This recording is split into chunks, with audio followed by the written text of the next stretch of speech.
Hi, it's Sophia the therapist, and this is week 7, day 3 of my 9-week challenge to do a video every day. So I'm doing pretty good.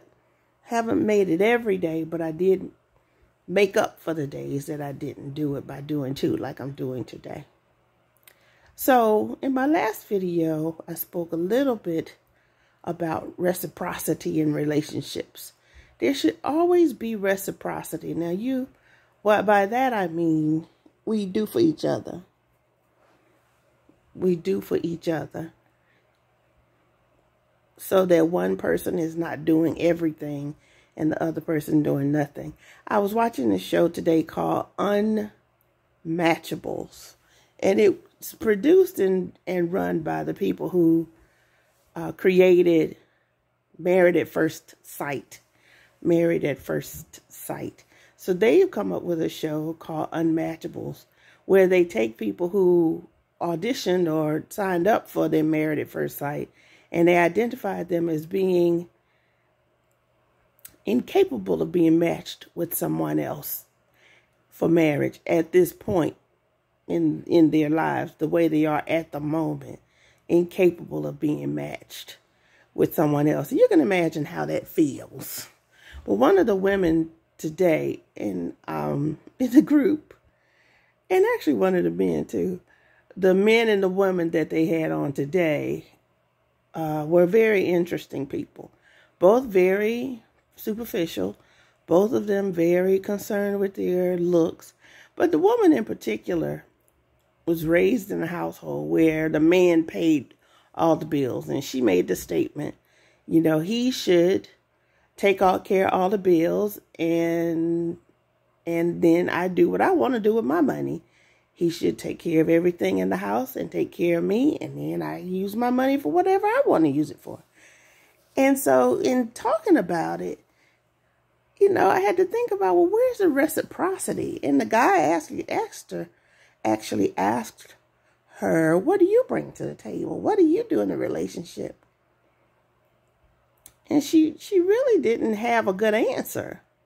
Basically, she was just going to let the man love her and let the man do for her. That was what she was going to do. And I was thinking, well, where's the reciprocity? And not meaning that, if there are a lot of people who believe that the man should take care of the household bills and the woman take care of like the family needs, meaning like clothing and food and the other bills that have to be paid, other things that families need to survive, vacations, maybe even car insurance and cable bill, that kind of stuff. But in any relationship, I think in order for them to survive, there has to be some reciprocity. In any relationship, in order for them to survive, there has to be some reciprocity, some give and take. It can't all be on one person. So if you have ever been in a relationship, I'd say like a baby.